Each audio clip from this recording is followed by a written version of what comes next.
Good evening, Bahamas. I'm Christina McNeil, and this is NB12 for Thursday, May 3rd, 2012, broadcasting from the Cable 12 studios on Robinson Road. In news tonight, Prime Minister Hubert Ingraham met an opposition motorcade as he toured Nassau Village this afternoon. The Nassau container port officially opens, the witness in a murder trial killed, and the Bahamas and United States renew their commitment in the fight against drugs in the Bahamas. We have those stories and much more coming up tonight. Your NB12 starts right now.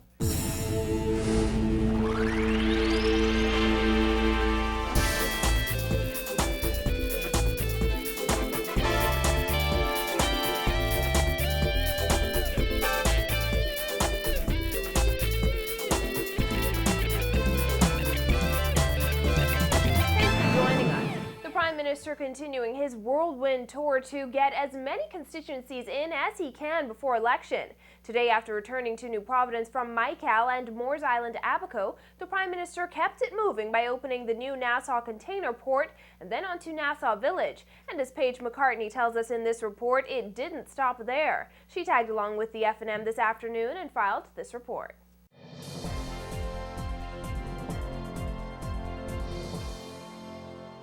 Although there was a mixed reaction to the Prime Minister's visit to the Nassau Village community by area residents, he said it was so important to come to this area and speak with the community that faces just as many challenges as other parts of New Providence. The divide between the F&M and PLP supporters in Nassau Village was quite obvious today as the F&M's caravan made its way through the community. As the Prime Minister got off the motorcade to walk the streets with area candidate Basil Moss, he was greeted by scores of PLP supporters clad in party colors and paraphernalia. At one point, as Ingraham and his supporters walked on one side of the street, a group of PLPs walked alongside them on the other, chanting, "It's too late, Papa. You've got to go. This is PLP land."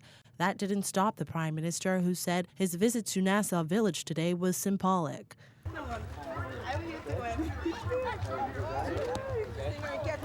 And this was only the third stop for the Prime Minister today, who, as we mentioned earlier, had a number of engagements in the past few hours. He said he's not slowing down.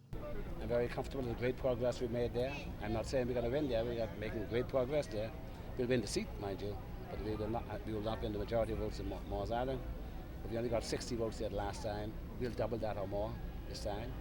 Ingraham said the F&M feels comfortable and confident that the Bahamian people will return it to power, and he said he's confident they won Tuesday's early poll. We think that we won the Police and Defence Force poll by comfortable margins, notwithstanding any bogus poll that was published in the Nassau Tribune.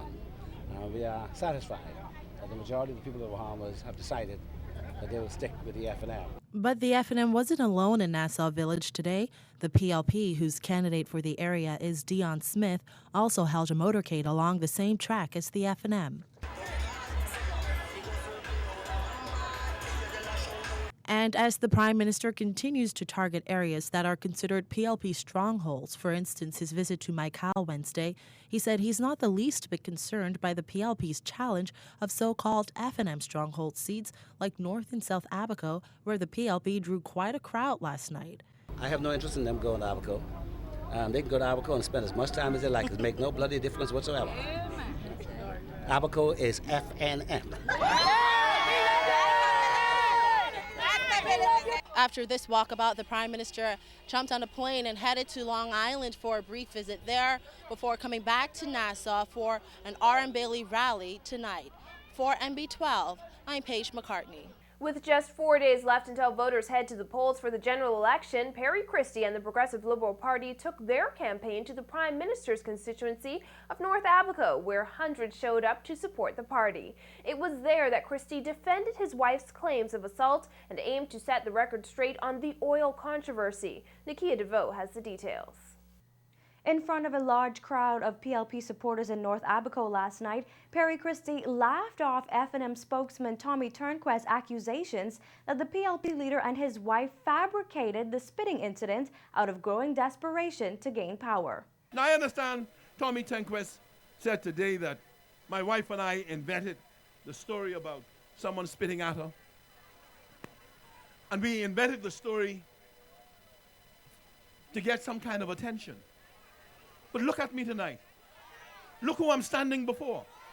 Look where I'm standing. What attention I need, Tommy. And then he said I should apologize. Apologize my foot. Turnquest said that Bernadette Christie's report to police did not match what she and her husband told our news team Tuesday. They alleged that they were verbally assaulted and Mrs. Christie was spat at the advanced pole at the Bahamas Tourism Training Center. Mr. Christie told the crowd that the advanced poll went well despite that incident and followed through with Tuesday's promise to encourage party supporters to be peaceful and respectful leading up to the election, while also blaming the F&M for causing trouble during the silly season. Do not respond to F&M provocations. That's part of their game, Bahamas. Ignore them. Their ship is sinking, and they're pulling out all the dirty tricks. So don't give them the satisfaction. Just keep calm, stay out of trouble, and stay focused. We don't need any scuffles or distractions or problems. Let's hold our heads and do our job. We're going to win this fair and square. Let's show everyone what a gold rush looks like. Let's behave responsibly all the time. Let's set a good example for others to follow.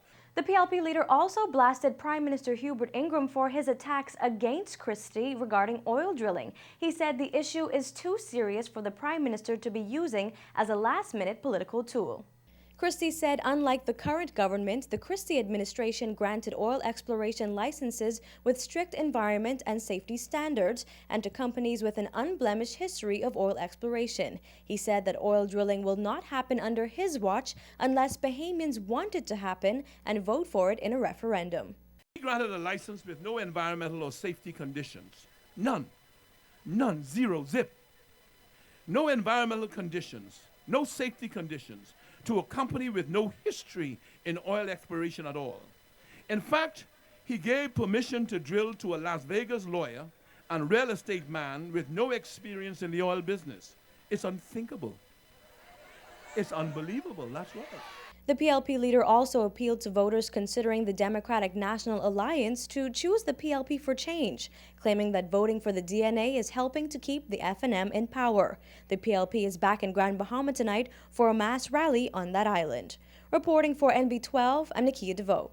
Well, today marked a new era for shipping in the Bahamas. Our Charisma Robinson tells us why in this next report. When it comes to shipping, all ships now lead to Nassau Container Port, which was officially opened today. At the opening and dedication of New Providence's $83 million front door this afternoon at Alwek Key, APD CEO Mike Maurer described the new port as a 21st century facility capable of handling this island's essential shipping industry for decades to come. The new port was established after the government insisted that all containerized shipping operations be moved from downtown Nassau, as it was widely agreed that the area was decaying as a result of the operation of 4 commercial shipping docks along that historic thoroughfare. Maurer says the development of this port has addressed a number of concerns and also provides greater security and compliance with respect to the International Ship and Port Facility Security Code. The United States Coast Guard recently completed a formal inspection of the Nassau Container Port and indicated that the port was not only a huge step forward, but an impressive one. I would also like to add that the relocation of commercial shipping activities to the Nassau Container Port will serve the retail and wholesale business community. This consolidation to a single port will result in better, more transparent, and equitable business environment for all. Prime Minister Hubert Ingraham called it a red letter day and a new day for shipping in the Bahamas. It's a celebration, he says, of the broadening of ownership in a sector of our society once dominated by a few families. The surnames of those who can now own shares in our port will run the gamut from A to Z, in the telephone directory with surnames like Bain and Roll and Smith. And Ingram, I suppose. Now, the Prime Minister highlighted a few significant features of the new port. State-of-the-art terminal management with Navas Argo, with off-site backup ensuring accurate rate and complete trade records. One-stop convenience for processing shipments with customs, agriculture and fisheries, and environmental health, all of which will be represented here at our quay. Dedicated deconsolidation of large containers at the Gladstone Road Customs Warehouse for importers with less than full container loads. And, to put it very bluntly, we'll collect more customs revenue because there'll be less teething as a result of this port. The Prime Minister says there are some who have dedicated themselves to telling tall stories about ownership of the port. He dismissed those claims. Going so far as to claim that there's a difference between shares owned by the 19 Bahamian companies invested in development of the port and those shares sold to the public of the Bahamas. I use this occasion to say, in no uncertain terms, unequivocally, that there is only one class of shares in our port development, and anyone who told you otherwise is telling you a lie, but that's not unusual nowadays in these times. The Prime Minister congratulated APD for the successful and timely completion of the port, which currently employs 101 Bahamians. Reporting for NB12, I'm Charisma Robinson.